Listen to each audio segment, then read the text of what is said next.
Alright guys, so here I got the Gelande 2 with the micro transfer case that I made. Transmission mounted in front with the motor. Went ahead and designed some adapters, some motor mounts, transmission mounts to go onto where the ESC used to be located. ESC could be relocated anywhere else, I guess. Went ahead and left the servo in stock location because some people are going to go with that instead of something else, so that you can see that the transmission clears. There is going to be options to make the Gelande servo on axle with this adapter that I designed. This will be going out pretty soon. I'm just going to do a little bit more testing with it, but this is where you'll be able to use the servo over the axle and not up here, which if I once I do that, I may be able to bring the transmission and motor farther forward. I don't know, maybe not. Anyways, so right now the way that I have it set up is to where transmission speed will be transferred onto the rear, and the front axle will be sped up a little bit so that you have a little bit faster front than the rear. Okay, you could also do it to where they're both the same speed and they're a little bit faster, or moving this shaft onto here and putting the drive shafts on this side will actually give you a slower crawling speed, even slower than what the transmission can give you. So this transfer case can decrease speed, increase speed, or give you offset, to where one is slower than the other. And like I said, right now I have it set up to where this one will be the transmission speed, this one will be faster front. For you to be able to use this combination, because I have two gears in there and not an idler in the middle, when this spins clockwise, this will spin counterclockwise. So if you were to look at that, the response on the tires, it will make the back tires go forward and the front tires go backwards. That's obviously not what you want. So I didn't want to put an idler on this because it would create a bigger transfer case. So what you can do with a Gelande is that you can actually go to the rear and swap the axle to where the the drive shaft, instead of going in here, will go in on the other side, and then put the case cover on the other side, and you just flip the axles the other way. That will cause the axles to go the opposite way.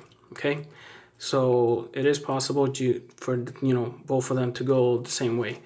Do it in the back, because you can't do it in the front, because the front, the way that it's set up, if you turn that axle, instead of your steering being facing forward, it's going to kind of tilt it down, and that's going to affect your crawling. So that's a little something that this crawler has, to where the the steering is not perfectly level. It's actually tilted a little bit back. I put some tape on these wheels to kind of show the difference in speed.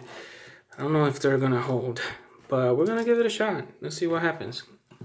And I'll go ahead and start it up.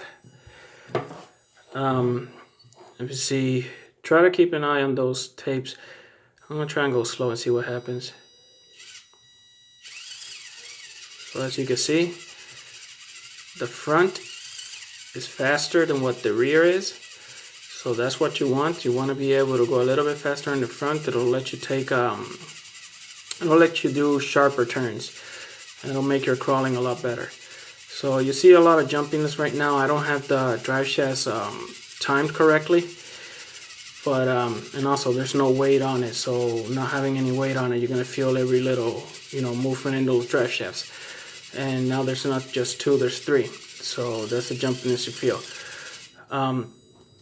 Pretty much that's the whole thing about this setup. You're able to speed up the front to where it's a little bit faster than what the rear is. Of course, you're still able to go, whatever speed you want.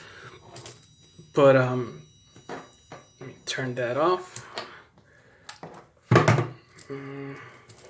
There. So obviously the difference in speed. Now they ended up in two completely different spots.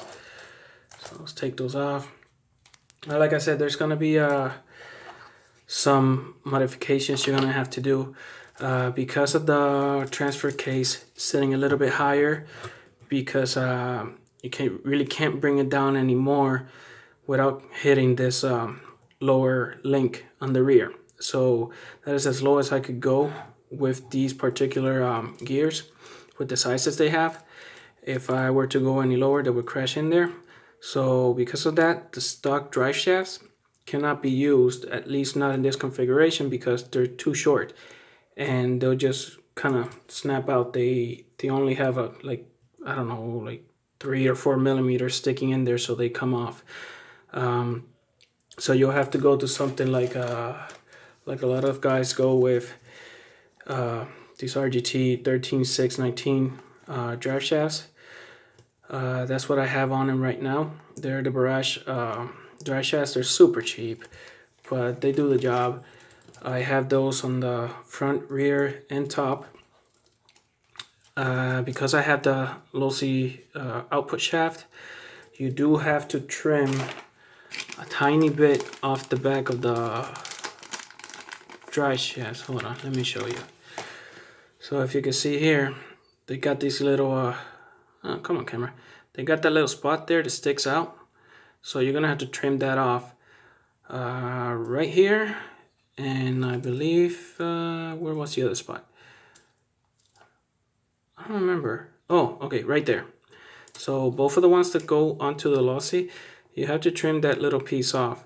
So it actually comes in, because the little spot for the shaft, unless you're losing the lossy drive shafts, which actually fit perfectly, you'll have to cut this piece, that little tiny piece in there. All that does is that kind of sinks in and doesn't let a whole bunch of garbage go into the diffs on the Barrage.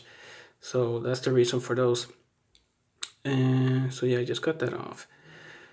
Pretty much that's where we're at. I mean, it works. It works. I'm gonna design a little bit of a shoulder here. I didn't want to put that little tiny piece on the bottom, the one that the transmission has to line it up. I didn't want to put that on the actual print, because being such a small part, it's going to be something that you could break on the transfer case. So, but you do see how it moves.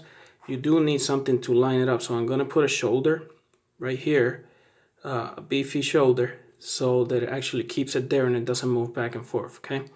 So that'll be part of the design. And pretty much that's it. It works.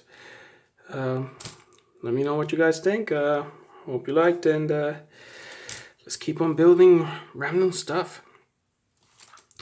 I like it.